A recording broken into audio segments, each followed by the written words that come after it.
और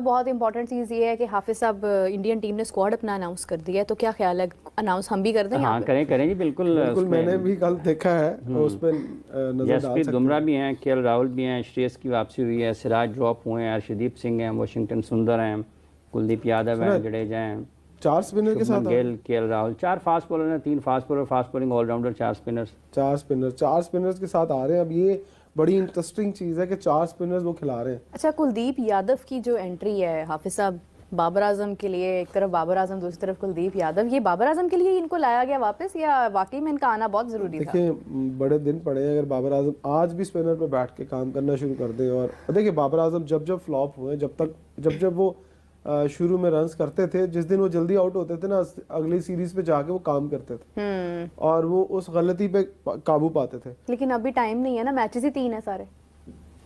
देखिए सीखने के लिए तो आपके पास अगर एक लम्हे में भी सीख लें तो सीख सकते हैं। I wish. अब ये वो बात नहीं है कि उन्हें समझ लेट आएगी, दिमाग की बात है। अगर वो अपना थोड़ा सा आसमान से नीचे आ जाए तो आई होप कि वो बहुत बेहतर परफॉर्म कर सकते हैं। बात सारी यही है। बहुत सारे लोग यही करते हैं कि बाबर शायद लाइट ले रहा है हर चीज़ों को, कि वो कोई मसला नहीं हो जाएगा। क्योंकि मैंने तो काफ़ी जब क्रिकेट खेलते थे तो हम देखते थे इस तरह के प्लेयरों को, तो हमने उन्हें कहना कि यार सुबह मैच बहुत तगड़ा है, तो वो सोता भी लेट था और कहता वो यार कोई मसला ही नहीं है, तो सुबह अक्सर वो जल्दी आउट हो जाता था। तो फिर हम पूछते थे हाँ 10।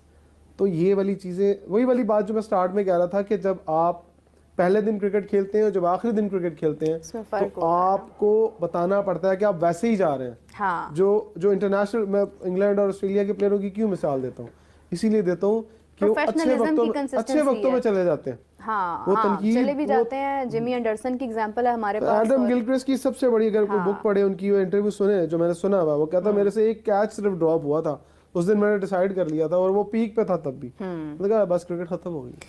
बिल्कुल सही बात है। हाफिज साहब, एक चीज़ मैं देख रही थी कि अगर हम दुबई की बात करते हैं तो क्योंकि दुबई में आपका खासा विजिट भी हुआ है, अपने मैचेस भी वहाँ पर देखे हैं, दुबई की किस किस्म की विकेट होती है, उसके मुताबिक क्या 11 हो सकती है भारत की? देखिए डिपेंड करता है ना कि अभी वो पिच जब हैंड ओवर करता है आईसीसी को और वो क्यूरेटर्स को क्या हिदायत देते हैं, और 3 फास्ट बॉलर तो उनके खेलने हैं और ये उनके लिए कोई ऐसा मसला नहीं है। इसमें बुनियादी तौर पर देखें, जो स्पिनर्स हैं उनके, वाशिंगटन सुंदर खेलें, जडेजा खेलें, अगर ये 2 स्पिनर्स भी खेलते हैं तो दोनों बैट्समैन भी हैं, वो ऐसे नहीं है कि सिर्फ उनको बॉलिंग की वजह से शामिल किया गया। वाशिंगटन सुंदर भी अभी उनको बीजीटी में भी देख लें तो वो बैटिंग करते हैं अच्छी बॉलिंग, और उसके साथ साथ अक्षर पटेल भी बैट्समैन है, अच्छी खासी बैटिंग करते हैं। T20 वर्ल्ड कप में भी इन्होंने बारियां अच्छी ली थी।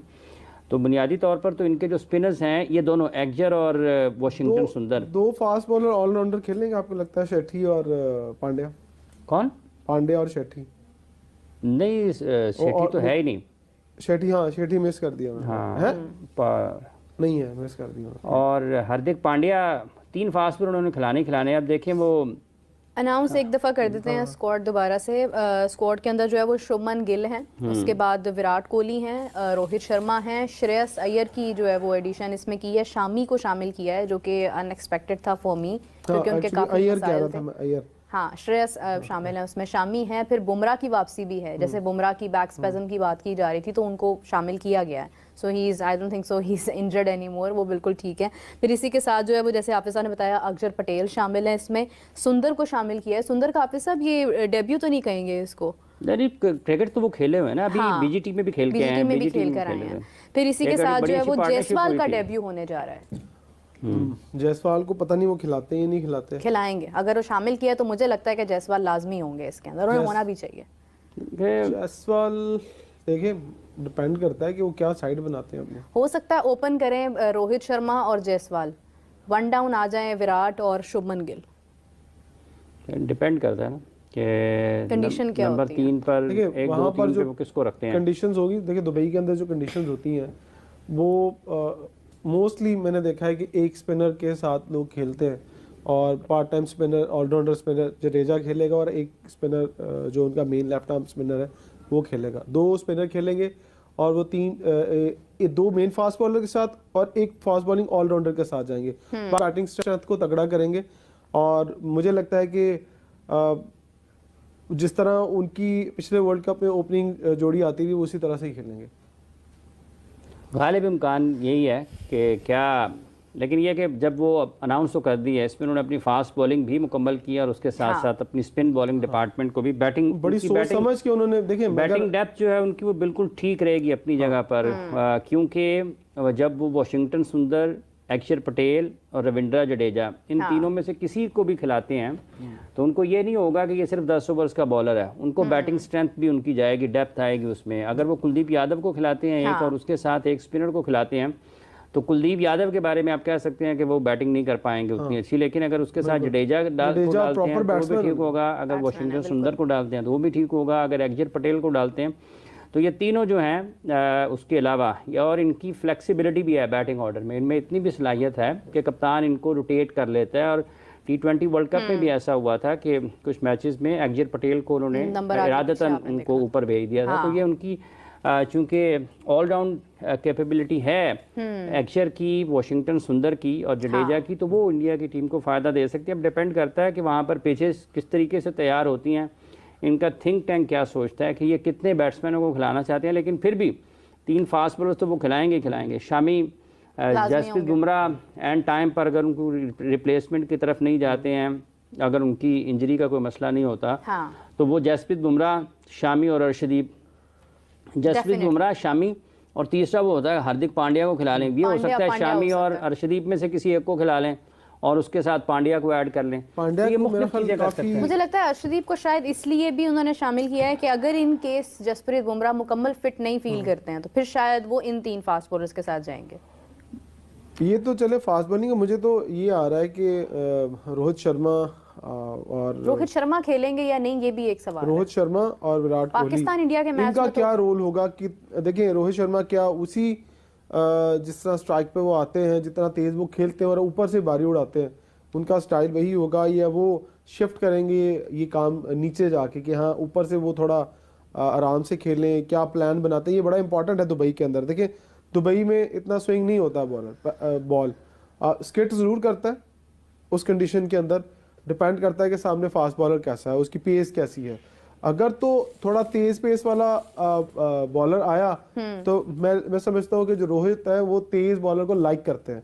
अगर आपने देखा हो तो वो कलाइयों से पंच ही ज़्यादा करते हैं, वो ज़्यादा जोर से शॉट पहले बहुत मारते थे, अब वो इस्तेमाल करते हैं कलाइयों का, और तेज बॉलर उनके लिए बहुत फ़ायदेमंद होगा।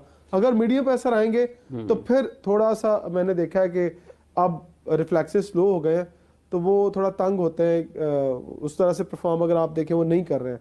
लेकिन तेज बॉलर को वो बहुत ज़्यादा लाइक करते हैं और अच्छा खेलते हैं, क्योंकि वो समझते हैं कि टाइम ज़्यादा हो जाता है, सर्कल अंदर होता है, फील्डर अंदर होते हैं, 2 फील्डर बाहर होते हैं, तो उसी का फायदा उठाते हैं। अगर 6 ओवर रोहित शर्मा खेल जाते हैं तो वो मैच टोटली चेंज होगा। उस मैच के अंदर दूसरी टीम को मौका कम मिलेगा। एक और चीज़ है, बड़ा स्मार्टली मूव किया रोहित शर्मा ने बीजीटी के लास्ट मैच में, जहां पर उन्होंने खुद रेस्ट करके शुभमन गिल को टाइम दिया। शुभमन गिल ने भी देख लिया, यानी सबने देख लिया कि शुभमन गिल किस तरह से परफॉर्म कर रहे हैं, रोहित शर्मा किस तरह से परफॉर्म कर रहे हैं, ताकि चैंपियंस ट्रॉफी में कोई ये बात ना करे कि रोहित शर्मा रेस्ट कर लें और शुभमन गिल जो है वो कप्तानी करके एक आधे मैच में वो रोहित शर्मा की जगह पर आ जाए। मुझे ऐसा लगता है हाफिज साहब के कोई खासी तब्दीली नहीं आई थी शुभमन गिल के शामिल होने से, तो शायद ये एक स्मार्टली मूव था आगे चैंपियंस ट्रॉफी के लिए। वो खेले या ना खेले, उन्हें चैंपियंस ट्रॉफी से कोई इस साइड पे नहीं कर सकता था, कैप्टन नहीं हटा सकता था। देखिए डिफरेंट गेम है ना टोटली। देखिए अभी बात हो रही थी रोहित शर्मा की और विराट कोहली की। रोहित शर्मा अगर 6 ओवर खेल जाते हैं और शुभमन गिल उनके साथ भी अगर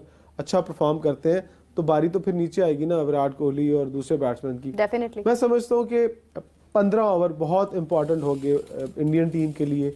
अगर वो विदाउट एनी विकेट या एक आधा विकेट गिरे और वो 100 के करीब चले जाए तो फिर उनको 350 के करीब जाने से कोई नहीं रोक सकता। ये बहुत इंपॉर्टेंट होगा कि उनका स्टार्ट कैसा होता है। अगर स्टार्ट बुरा होता है, ये देखना होगा ना कि वो टॉस जीतकर पहले बैटिंग, मैं पहली बैटिंग की बात कर रहा हूँ, ये स्ट्रेटेजी वो है। तो अगर उनकी टीम 350 खा जाती है तो फिर उनके ऊपर जितना प्रेशर होगा शायद मैच में वापसी बड़ी मुश्किल होगी।